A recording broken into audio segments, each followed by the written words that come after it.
검사와의 인터뷰가 들어갑니다. 근데 이 인터뷰 내용이 너무나 충격적이었어요. 그리고 이 인터뷰 내용을 들어보면 윤석열이 지금까지 검찰을 동원해서 했었던 일련의 행동들이 퍼즐처럼 맞아들어가기 시작합니다.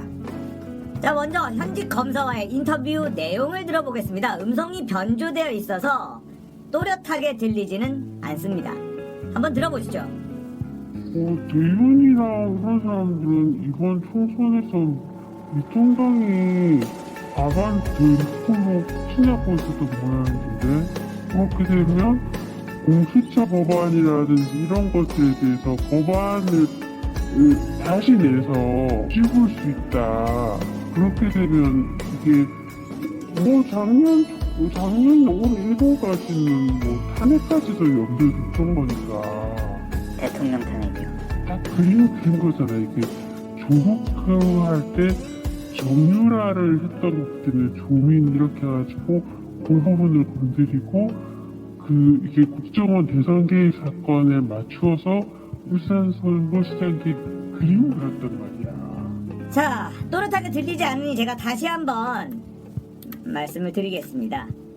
자, 현직 검사가 이렇게 얘기를 합니다. 대윤이라고 하는 건 윤석열을 얘기하는 거예요. 이 윤석열이랑 주위 사람들은 이번 총선에서 미래통합당이 과반될 걸로 확신하고 있었던 모양이에요. 그렇게 되면 공수처 법안이나 이런 것들에 대해서 법안을 다시 내서 뒤집을 수 있고, 그렇게 되면 작년이나 올해 1월까지는 탄핵까지도 염두에 뒀으니까요. 이런 말을 합니다. 와, 윤석열이 문재인 대통령 탄핵까지 염두에 뒀다? 자, 그런데 우리가 좀 이상하죠. 어떻게 문재인 대통령을 탄핵시킬 수가 있을까? 박근혜 대통령이야. 확실한 본인의 잘못, 비선 실세, 국정농단, 이런 대통령으로서 절대로 할 수 없는 행동을 했다가 그게 걸리면서 탄핵을 당했는데, 문재인 대통령은 무슨 잘못을 했길래 탄핵을 염두에 뒀을까? 자, 이 부분에 대한 이야기가 나오는데, 정말 너무 기가 막힙니다. 자, 기자가 이렇게 질문을 해요. 대통령 탄핵이요? 자, 그러자 이 현직 검사는 다 그림을 그리는 거잖아요. 자, 그림을 그린다, 이런 표현을 해요. 자, 이게 어떤 그림이냐?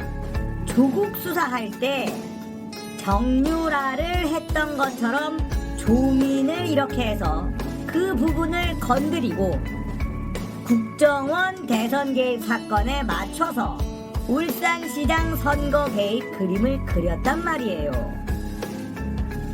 야, 아예 시나리오를 쓰고 그렇게 몰고 갈 계획을 하고 있었다는 증언입니다. 박근혜가 탄핵된 이유는 정유라 문제가 있었고 국정원 대선 개입 사건이 있어서 탄핵이 되었으니 우리도 그걸 그림을 짜 맞춰보자. 정유라처럼 조국 전 장관의 딸 조민을 건드리고 국정원 대선 개입처럼 울산시장 선거 개입 그림을 그려보자. 이런 시나리오를 쓰고 움직였다는 증언입니다. 와, 정말 대단한 사람들 아닙니까? 이 정도면 국가 전복 세력이라고 해도 과언이 아닐 겁니다. 자, 이 PD수첩 방송을 보고 저도 너무너무 답답했습니다. 그리고 이 PD수첩 댓글을 봤어요. 하나같이 나오는 말이, 공수처는 도대체 언제 출범시킬 거냐, 이 민주당아, 이 얘기예요. 너무 답답하죠. 180석을 밀어줬지만 아직도 미통당, 국민의힘 여기에 질질 끌려다니고 있다는 겁니다. 아무리 언론들이 더불어민주당 편이 아니고 문재인 정부 편이 아니라 하더라도 국민들을 믿고 빠르게 진행을 시켜야죠. 자꾸 방해를 하면 법을 바꿔서라도 발빠르게 진행을 해야 할 것 아닐까? 그런데 더불어민주당은 지금 무엇을 하고 있는지 알 수가 없습니다.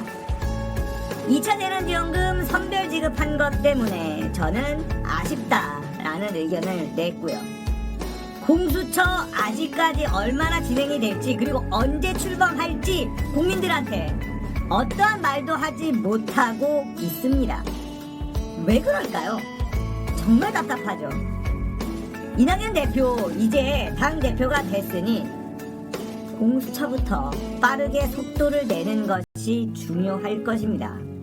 일단 2차 재난지원금 선별적 지원 이 선택 때문에 불만을 가지는 국민들이 많이 늘어났습니다. 공수처라도 빠르게 출범시켜야 이낙연 대표의 선명성 그리고 추진력 사람들이 의심하지 않을 거예요. 자, 이번에 공수처 출범도 또다시 김종인 영감과 또 대화하고 어쩌고 저쩌고 하면서 시간 질질 끌리면 이낙연 대표의 지지율은 많이 떨어질 수밖에 없을 겁니다. 저는 이낙연 대표가 충분히 대통령감이 된다라고 생각을 합니다. 하지만 지금은 국가적인 전 세계적인 초위기 상황이고 이럴 때일수록 그 리더십이 빛이 나는 법이죠. 어떻게 움직이는지가 아주 중요한 타이밍입니다. 의뢰해오던 정치공학처럼 정치의 공식처럼 움직여서는 국민들의 마음을 움직일 수 없다. 지금은 그 정도로 비상사태, 비상시국이라는 거죠. 하루라도 빨리 공수처 출범시켜야 한다. 언제까지는 공수처를 반드시 출범시키겠다라는 약속이라도 해주셔야 됩니다. 지금 이 PD수첩에서 나왔던 현직 검사의 증언은 윤석열과 그의 일당들, 이 검찰 조직이 국가의 전복을 노리는 조작을 해왔다라는 이런 이야기가 나오고 있는 상황에서 공수처를 도대체 언제까지 미룰 건지 납득하는 국민들이 거의 없을 겁니다. 자, 거기다가 윤석열 총장, 윤석열은 장모 사건의 재판을 계속 미루고 있어요. 이유는 감염병 때문에. 그러면 지금 정경심 교수, 조국 전 장관 이 재판은 무슨 이유로 이렇게 질질질 끌고 20여 차 공판, 30차 공판까지 가고 있습니까? 도대체 더불어민주당은 뭘 하고 있는 겁니까? 180석을 밀어주면 바꾼다고 말했었잖아요. 바꿀 거라고 얘기했잖아요. 약속했잖아요. 그런데 국민들은 뭐가 바뀌고 있는지, 민주당을 통해서 무엇이 바뀌고 있는지 잘 느끼지 못하고 있어요. 물론 많은 부분들이 바뀌고 있습니다. 언론에서 다뤄주지 않아서 주목받지 못하고 있는 것, 거기까지도 저는 이해를 하고 있습니다. 얼마 전에 이 의사들의 파업 관련해서 민주당이 냈었던 법안도 제가 말씀을 드렸어요. 언론에서 다뤄주지 않기 때문에 주목을 받지 못하고 있는 법안들, 의사 면허를 박탈할 수 있는 법안, 그리고 약사법 개정안, 이런 것들이 전부 다 이 의사가 가지고 있는 과도한 힘을 조금 견제하고 나누기 위한 법안이다. 뭐 이런 소개도 저는 해드렸습니다. 하지만 대다수의 국민들은 잘 모릅니다. 그렇다면 언론에서 다름직한 굵직한 법안들부터 빠르게 내면서 국민들 속을 좀 시원하게 해줘야 되는 것 아닐까요? 일을 했으면 티를 내야죠. 답답한 마음에 조금 역정을 내봤습니다. 자, 제가 민주당을 비판하는 것은 민주당이 대안이 아니다, 이런 얘기가 아니잖아요. 민주당이 잘하지 못하면 이건 고스란히 상대방에게 공이 넘어가는 행동이 될 수 있기 때문입니다. 자, 벌써 조중동 보수언론, 언론에서 이번 2차 재난지원금 선별지급 때문에 소외받은 사업체들, 숙박 여행업객들 취재하고 나섰습니다. 자, 이렇게 공격할 빌미를 제공할 거라고 우리는 예측하고 있었죠. 자, 언론은 여기를 계속 때릴 겁니다. 그러면 민주당과 정부의 무능함이 부각이 되겠죠. 자, 재정 문제 때문에 어쩔 수 없다. 뭐 그런 것도 이해할 수 있고 다 좋습니다만 왜 조중동과 미통당과 기존의 적폐 세력들한테 공격할 거리를 제공하는지 그걸 잘 모르겠다라는 거예요. 그냥 밀어붙일 수 있는 건 밀어붙이고 4년 뒤에 국민들에게 다시 심판받자 이렇게 할 수는 없는 건가요? 왜 국민들의 눈치를 보지 않고 언론의 눈치를 보고 기득권들의 눈치를 보고 있습니까? 관료들의 눈치를 보고 도대체 왜 이러는지 이해할 수 있는 국민이 과연 몇이나 있을까? 답답합니다. 윤석열과 그의 일당, 지금의 검찰은 개혁하지 않으면 절대 안 되는 조직입니다. 문재인 대통령의 탄핵을 시나리오를 써서 만들려고 했다라는 증언이 나온 마당에 민주당에서 그 어떤 분노를 표출하는 걸 보질 못했습니다.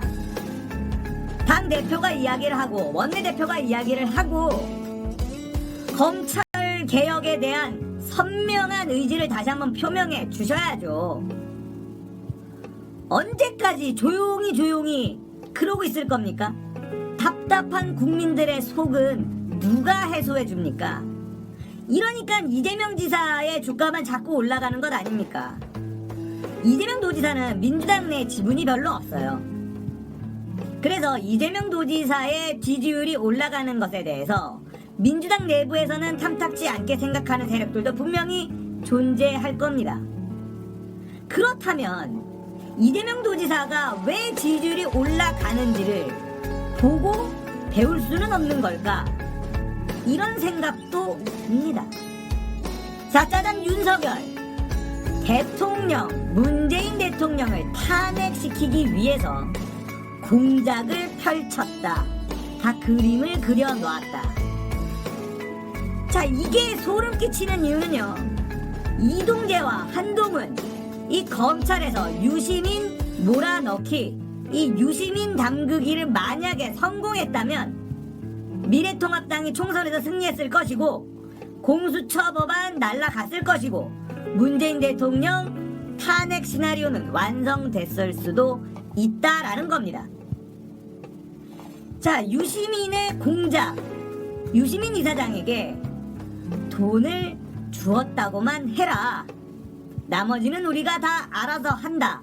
이게 만약에 성사가 됐었다면 말이죠. 어마어마한 일이 벌어졌을 수 있습니다. 아니, 벌어졌을 거예요.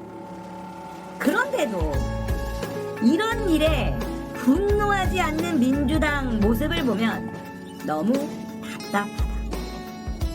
침착하게 가는 것만이 능사가 아니고 국민들이 분노하는 곳에는 함께 분노해주고 국민들이 슬퍼하는 것에는 함께 슬퍼해주는 그런 모습을 국민들은 원한다는 걸 기억하시길 바랍니다.